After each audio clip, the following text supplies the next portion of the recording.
이거 벌레 봐봐 이거. 여기도 있고. 근데 벌레 근처에 항상 이게 있네. 여기도 이게 있고.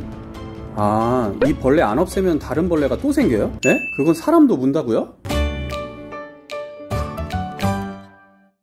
꽃타 안녕하세요. 식물 정보 드리는 꽃 읽어주는 남자입니다. 그래서 제가 그 영상에서 그렇게 드라이 플라워 바로 버리라고 말씀드린 거예요. 하지만 저희도 결국 이 벌레를 만나고 말았습니다. 정말 만나기 싫었거든요. 근데 언제부턴가 너무 많아지는 거예요. 막 날아다니고 옷에 붙어 있고 심지어 막 설거지한 그릇에도 붙어 있고 돌아다니는 게 눈에 계속 보이니까 가만히 있을 수도 없고 너무 짜증나더라고요. 아, 특히 밤이 되잖아요. 집에 형광등 주변에도 엄청 붙어 있습니다. 워낙에 작아서 그냥 그러려니 하려고 그랬는데 그럴 수 없는 지경에까지 이르렀습니다. 결국 전문가분을 모셨는데 보자마자 그러시더라고요. 그냥 다 갖다 버리세요. 그거밖에 방법 없습니다. 네, 제가 살고 있는 집이 좀 오래되긴 했습니다. 아무래도 좀 오래된 집에서 이 벌레가 많이 나온다고 하더라고요. 얼마 안 된 집에서도 나오는지 궁금하긴 한데 혹시 이 벌레 보신 분들은 댓글 꼭 남겨주세요. 아셨죠?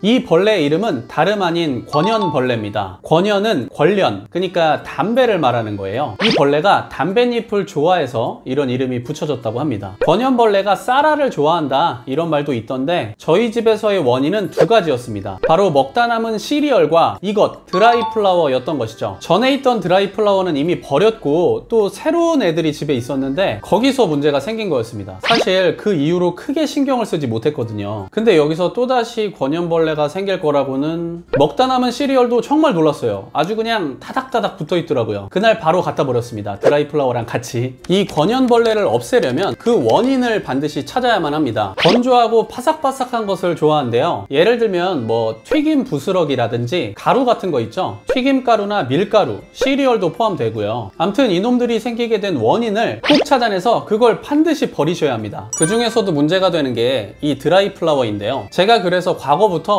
보관이 어려우면 집에 두지 말고 버리시라고 말씀드렸던 거예요. 완전히 밀봉이 된 병이나 지퍼백 이런 데 넣지 않고서는 반드시 이런 벌레가 생기게 됩니다. 제가 전문가분께 여쭤보니까 특히 그런 가루나 면 종류 이런 것들은 꼭 냉장고에 보관하라고 하시더라고요. 이건 선택이 아니라 반드시 그렇게 보관을 하셔야 한다고 말씀해 주셨고요. 특히 저희처럼 오래된 집에 거주하시면 꼭 그렇게 해주시는 게 좋습니다. 원인이 되는 것을 찾아서 버리셨으면 그 이후로는 열심히 남은 벌레들을 죽이시면 됩니다. 저는 그냥 이렇게 손으로 눌러서 죽이는데 그게 어려우신 분들은 찍찍이 있죠? 그런 거 사용하셔도 좋고요. 청소기로 그냥 빨아들이셔도 좋을 것 같습니다. 어쩌면 이 영상을 찍는 이유이자 더 중요한 부분을 말씀드릴 건데요. 문제는 이 귀여운 권연벌레보다 더 무시무시한 놈이 생길 수 있다는 거예요. 사실 저도 이거를 전문가분께 듣고 나서 아, 이건 진짜 보통 일이 아니구나 이런 생각을 했습니다. 바로 권연침벌이라는 곤충입니다. 신기하게도 우리나라에서 처음으로 발견이 되었대요. 이름에는 벌이 들어가는데 되게 작아서 우리가 눈으로 확인을 못할 수도 있고 벌이라기보다는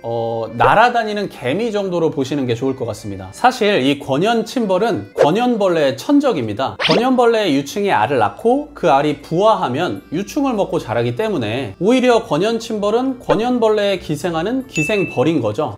그럼 권연침벌이 있으면 권연벌레 사라지니까 좋은 거 아니에요? 할 수도 있는데 문제는 이 권연침벌이 사람도 공격한다는 점입니다. 암컷에게 독침이 있대요. 사람이 독침을 맞으면 2주 넘게 통증과 가려움증이 있기 때문에 주의하셔야 합니다. 따라서 이런 놈들이 생기지 않게 하려면 권연벌레가 없어져야 하고 그걸 위해서 우리는 열심히 드라이 플라워를 버려야 한다는 것이죠. 물론 보관만 잘해주신다면 큰 문제는 없을 수 있지만요.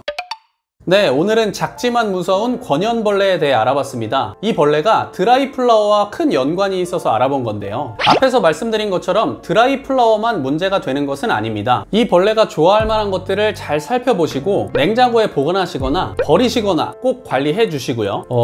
저희도 갑자기 나타난 거예요. 드라이 플라워가 많아지면서 그랬던 것 같은데 아마 여름이라 더 그런 것 같기도 하고요. 여러분들께서도 스스로 잘 관리하시길 바라겠습니다. 전문가분께서도 그러시더라고요. 하시더라고요. 이 벌레는 도움을 드리기가 어렵다고 하시면서 그런 원인이 되는 걸 찾아서 꼭 버리라고 조언해 주셨습니다. 원래는 저쪽에 이제 시리얼들이 있었어요. 그래서 처음에 그 권연벌레가 많이 나타나더라고요. 저희가 또 강아지를 키우거든요. 강아지가 여기다가 오줌을 싸거나 하면 여기에 또 많이 보이는 거예요. 아, 강아지 오줌 때문에 그런 벌레가 생기나 보다, 이런 생각도 했었죠. 이 강아지 밥 주변에도 벌레들이 꽤 있었고, 근데 알고 보니까 그 시리얼 문제였던 것이고, 지금도 여기 보시면 벌레들이 꽤 있잖아요. 그런데 이거는 제가 이제 죽여서 여기다가 잠시 보관을 해둔 건데, 청소기로 빨아들이고 그렇게 하고 있습니다. 여기 보시면 아직 치우지 못한 드라이 플라워들이 좀 있는데요. 저희도 이거 당장 갖다 버리려고요. 전문가분께서 얘기해 주신 것도 있고, 그래서 집에서는 이런 드라이 플라워 절대 두지 마시고, 말씀드렸듯이 뭐 병이라든지 그런 좀 밀봉된 그런 데에다 넣어서